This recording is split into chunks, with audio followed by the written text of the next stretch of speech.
नमस्कार, दैनिक shift time में आप सभी का बहुत बहुत स्वागत है। एक बड़ी खबर जो कि इलेक्शन के हवाले से आ रही है और जिस तरह से आप जानते हैं कुछ दिन पहले की अगर बात करें तो इलेक्शन कमीशन ऑफ इंडिया और पूरी टीम यहाँ पर 2 दिवसीय दौरे पर जहाँ पर जम्मू कश्मीर का दौरा किया था और जाकर ये उन्होंने अनुमान सबने लगाए थे कि शायद वो तिथियाँ जो कि अनाउंस करके आएंगे, पर उन्होंने कहा था कि हम रिव्यू करेंगे जाकर दिल्ली में जाकर, यानी जाकर उसके बाद ही जो तिथियों की घोषणा की जाएगी। फिलहाल ये बड़ी खबर जो आ रही है और बताना चाहेंगे election commission of India to announce the schedule for general election to legislative assembly today, यानी आज जो है भारत निर्वाचन आयोग आज विधानसभाओं के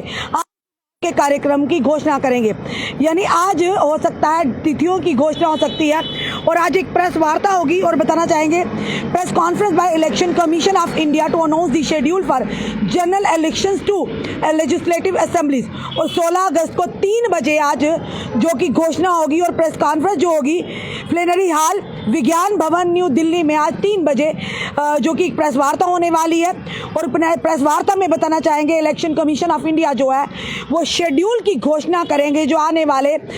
जो कार्यक्रम होंगे और उसके चलते हुए जो असेंबली इलेक्शंस को लेकर एक बड़ी खबर है, क्योंकि जम्मू कश्मीर के लोगों की ये डिमांड है, ये मांग है, पुरजोर मांग है कि जल्द से जल्द असेंबली के इलेक्शन हो और उसके बाद उनकी यानी कि चुनिंदा सरकार मिले जम्मू कश्मीर की जो निपटारा करे जितने भी इश्यूज है जम्मू कश्मीर को लेकर। क्योंकि साफ तौर पर आम जनता का कहना है कि हमें वंचित रखा जा रहा है। विपक्षी दल भी लगातार ये कटाक्ष कर रहे थे सत्ता केंद्र सरकार पर कि केंद्र सरकार नहीं चाहती कि जम्मू कश्मीर में असेंबली के इलेक्शन हो। वहीं पर लगातार आप देखिए चुनाव आयोग का आगमन हुआ है, केंद्रीय मंत्रियों का भी लगातार आगमन हो रहा है और जल्दी ये सोचा गया जब जू की पिछले दिनों की अगर बात करें तो चुनाव आयोग की पूरी टीम जो जम्मू कश्मीर का दौरा किया था उसके बाद उन्होंने यहाँ के जो प्रतिनिधि मंडल है उनके वहाँ से उनसे मिले थे, स्टेक होल्डर से मिले थे, नेतागणों से मिले थे और उसके बाद जो मीटिंग थी जम्मू कश्मीर की अगर बात करें तो काफ़ी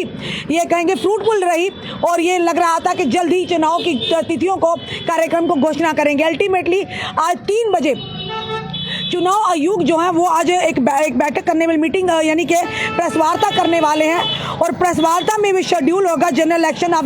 लेजिस्लेटिव असेंबली जो होंगे उनके शेड्यूल के बारे में घोषणा की जाएगी। अल्टीमेटली ये जम्मू कश्मीर के जनता के लिए खुशखबरी है, जितनी भी सियासी पार्टियां उनके लिए खुशखबरी है कि जल्द ही, क्योंकि पहले ही ऑनरेबल सुप्रीम कोर्ट ने आदेश दे दिया था कि 30 सितंबर 2024 से पहले जम्मू कश्मीर में जो असेंबली के इलेक्शन है हो जाने चाहिए। उसी के चलते लगातार लोगों की भी मांग थी कि उन्हें अपनी सरकार चाहिए, अपनी मर्जी से चुनी हुई सरकार चाहिए, अपने नुमाइंदे चाहिए, ताकि कभी भी कोई परेशानी हो जम्मूवासियों को तो अपने नुमाइंदों को जाकर वो बता सके और उनकी परेशानी को हल कर सके। इसी के चलते लगातार ये कहा जा रहा था कहीं ना कहीं सत्ता पक्ष पर और केंद्र सरकार पर ये इल्जाम लगाए जा रहे थे कि डेफर करने के अलग अलग पैंतरे आजमाए जा रहे हैं। पर वहीं पर अगर भाजपा की बात करें तो भाजपा भी लगातार कह रही थी, भाजपा के केंद्रीय मंत्री भाजपा के प्रदेश अध्यक्ष कह रहे थे कि हम पूरी तरह से तैयार है इस चुनावी रणभूमि कूदने के लिए। हमारी तरफ से जब भी इलेक्शन हो तो ये बताया जा रहा है, उनका कहना है कि कभी भी इलेक्शन हो पर भाजपा पूरी तरह से तैयार है इन इलेक्शन में भागीदारी लेने के लिए।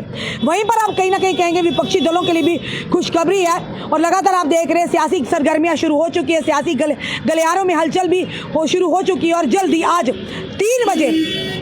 सारी जो पिक्चर है क्लियर हो जाएगी कि क्या शेड्यूल तय किया है आने वाले असेंबली इलेक्शंस को लेकर, जो जनरल असेंबली इलेक्शन होंगे जम्मू कश्मीर में। और फिलहाल ये एक बड़ी खबर है,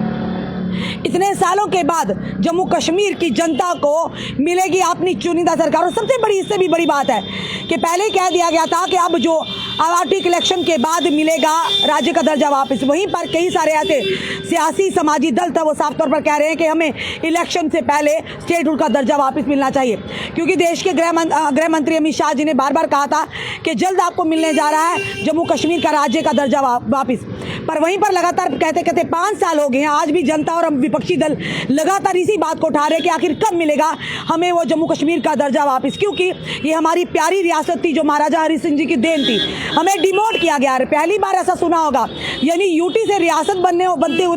लोगों ने देखा होगा और सुना होगा, पर ऐसा बड़ा ही कम देखा होगा कि एक रियासत को तोड़कर उसे यूटी बना दिया, यानी उसे डिमोट कर दिया और डिमोशन दे दी उसे। तो इसी के चलते लगातार सवाल उठ रहे थे और जनता अब समझ रही थी आहिस्ता आहिस्ता। जिस जनता ने ढोल नगाड़े बजाए थे धारा 370-35 के एब्रोगेशन होने पर और उन्हें जो सपने दिखाए थे, पर उन्हें उस समय शायद समझ नहीं थी, माना इसमें उन लोगों को वाल्मीकि समाज समाज को, गोरखा समाज को, पीओजे के रेफ्यूजीज को उनका अधिकार मिला और मिलना भी चाहिए था। पर वहीं पर जम्मू वासियों ने क्या खोया, लगातार जम्मू वासी भी आवाज़ उठा रहे हैं और ये साफ तौर पर कह रहे हैं, अब उन्हें समझ आ रहा है कि रियासत टूटने से हमने क्या खोया है, क्या पाया है। अब यही आवाज़ है जम्मू वासियों की, आज की जो आवाज़ है, आज की जो डिमांड है, वो कह रहे हैं हमें रियासत का दर्जा सबसे पहले वापस मिलना चाहिए। हमारी खूबसूरत रियासत फिर से हमें केंद्र शासित है, हमें वापस स्टेटहुड का दर्जा मिलना चाहिए। पर वहीं पर अब ये कहा जा रहा है कि इलेक्शंस के बाद जो जम्मू कश्मीर फिर से यानी कि राज्य का दर्जा वापस मिलेगा। पर जनता और विपक्षी दल लगातार सत्ता पक्ष पर ये सवाल उठा रहे हैं कि 5 साल ये कहते कहते हो गए, आज नहीं कल मिलेगा, आज नहीं तो कल मिलेगा। अब ये कहा जा रहा है कि इलेक्शन के बाद मिलेगा जम्मू कश्मीर को राज्य का दर्जा। फिलहाल ये बड़ी खबर इलेक्शन से जुड़ी हुई है और कहीं ना कहीं आम जम्मू कश्मीर की जनता के लिए खुशखबरी है कि आज 3 बजे इलेक्शन कमीशन ऑफ इंडिया जो कि शेड्यूल का घोषणा करेंगे जो आने वाले असेंबली इलेक्शन होंगे जम्मू कश्मीर में। फिलहाल आपका क्या कहना है जरूर कमेंट बॉक्स में कमेंट कीजिएगा। इस वीडियो को ज़्यादा से ज़्यादा शेयर कीजिएगा। जुड़े रहिए ऐसे हमारे साथ अगले अपडेट के लिए। जय हिंद, जय भारत।